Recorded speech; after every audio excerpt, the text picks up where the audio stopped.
to the Big Picture Manatee, where our mission provides a nonpartisan space to listen, learn, inform, engage, and educate the public about issues affecting Manatee County. Hi, I'm Sherry Courier, bringing to you over 30 years of experience in government at the top administrative level.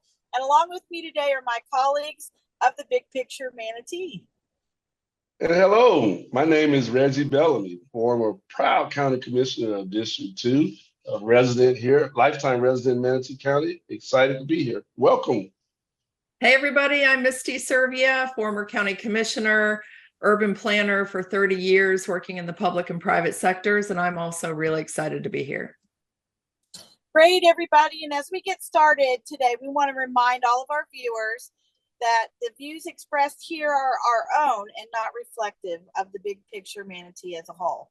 Well, we are super excited. We have a great special guest today. We want to welcome Cathy Antunes to our show. Cathy, welcome. Thank you. Thanks so much for having me. Great. Cathy's the host of The Detail. It's a radio show on WSLR.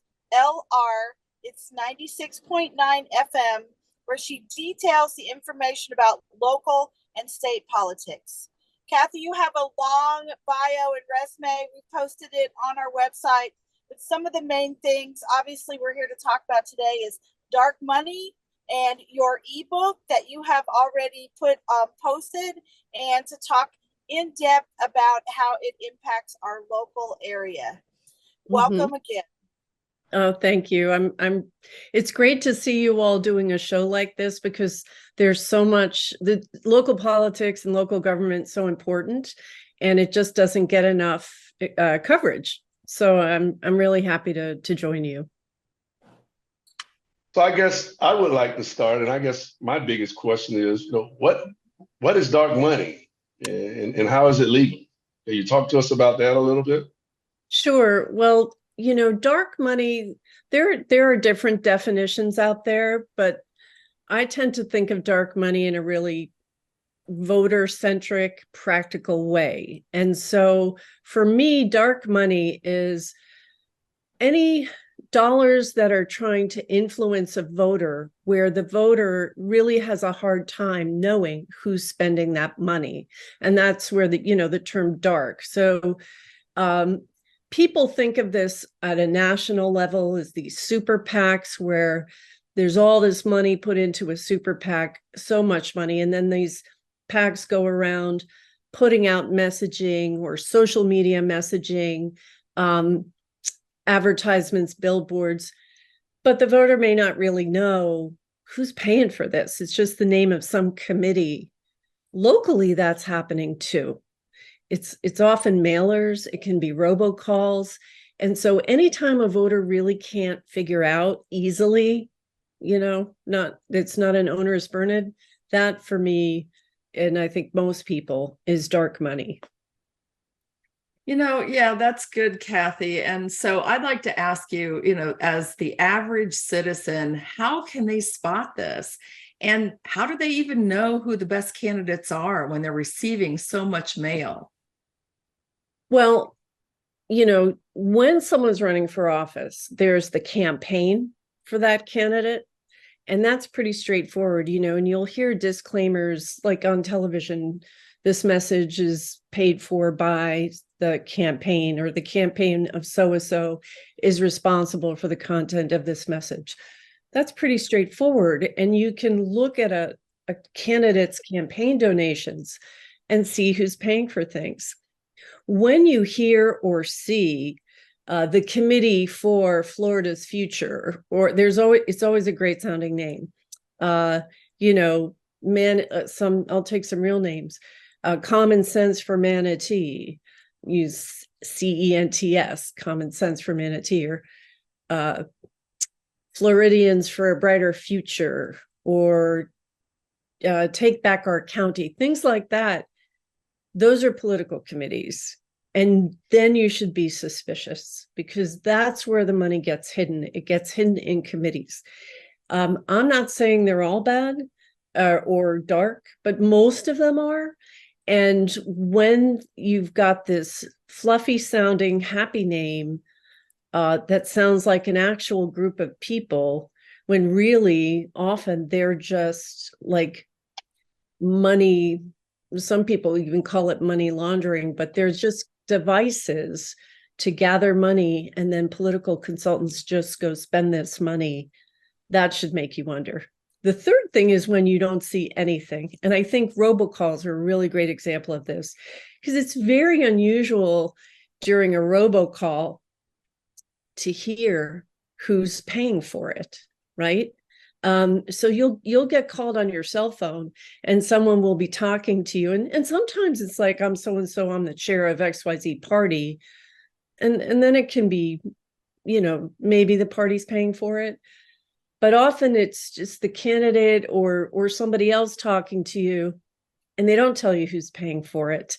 And I actually got a phone call one time at my home, and we have caller ID that pops up on our TV screen, and it said Capital One Visa.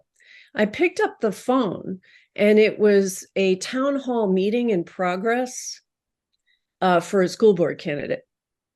And this school board candidate is quite adept at all kinds of,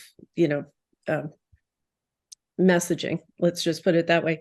There was no disclosure about who was paying for that.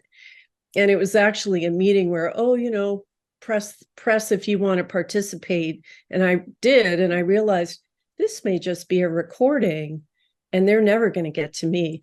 So I'm getting a little into the kind of tricky things that can happen, but political committees are a big clue that there's dark money involved. And man, when there's no disclosure, that's definitely a big clue. I'm glad you mentioned disclosures, because as somebody who's run a few campaigns now, that's the law. And so whenever we did any type of calls, whether robo or live, I practiced reading that disclosure as quickly as I could to tell people who was paying for it. Paid for by the Misty Servia campaign. So that's the law. And it's disturbing that when people don't follow the law, there aren't consequences. Are there any consequences? Well, this is another thing. People assume that somebody's watching the store. And I can tell you, the worst situation is when you have reasonable policies that nobody follows and that aren't enforced. If you have bad policy or no policy, at least that, right? Most people will know that. The state of Florida does have some rules governing campaign finance, but I'll give you an example. Our supervisor of elections, Ron Turner, I found a problem with a political committee financial report. There was no name on it or address of who was submitting it, something like that. Or a donation was simply the address and not the name of the donor. I think that was it. And I asked him, when this happens, do you go back and say you need to fill this in? He said, Cathy, we have absolutely no oversight power. We just accept the report and we file the report. You actually have to go to the state to complain. Most people are not going to do that. And I would also say that when you do go to the State Elections Commission to complain, I personally haven't been impressed with their enforcement or oversight. So it's not a good situation.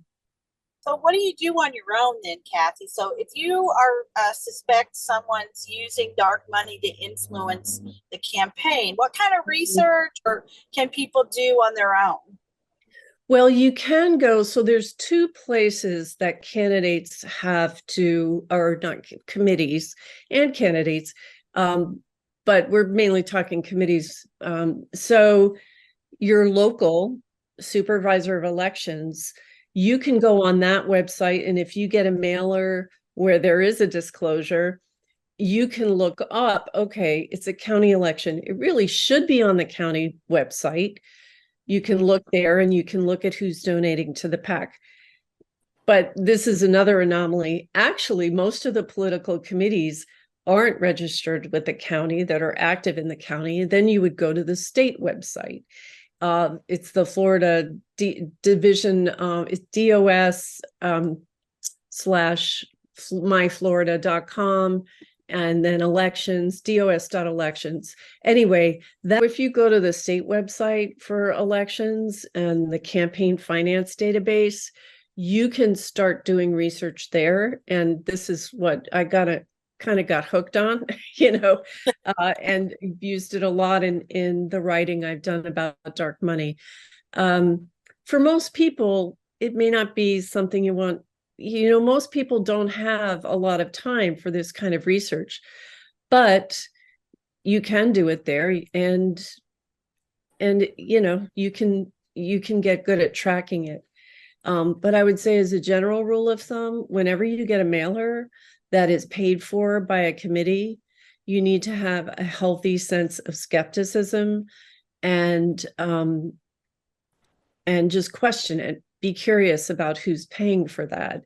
The more mailers you get, I think the more suspicious you have to be, because there's a lot of people who just have an unending spigot of money to put into local elections.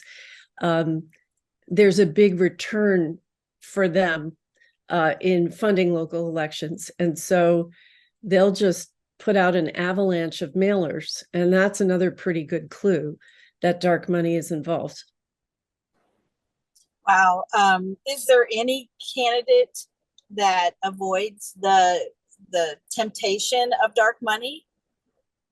Well, some candidates, theoretically, candidates are not supposed to be coordinating with political committees.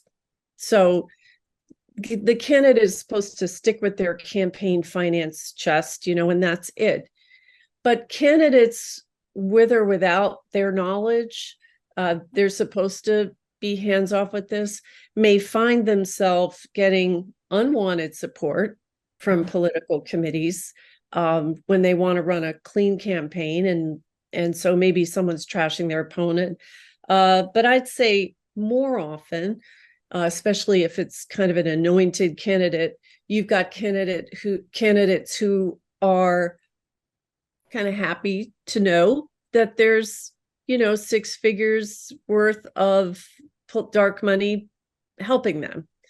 So the candidates are in a kind of funny position, but I think a lot of them probably wink at it and are okay with it, but not all of them. Well, this is such a deep subject, and we're already closing in on time for our episode today. But what we hear from Cathy is that she's willing to come back and do more episodes with us to dig deeper into this subject. I think this overview has been fantastic for our viewers to sort of get a taste of what's really going on with dark money. And so we are very excited to have you come back, and we want to thank everyone for watching. And remember that you can find us on our YouTube channel at The Big Picture Manatee.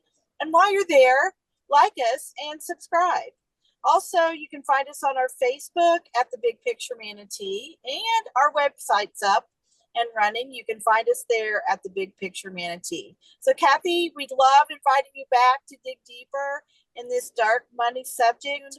Thanks for watching today. We really appreciate everyone. Bye, everybody.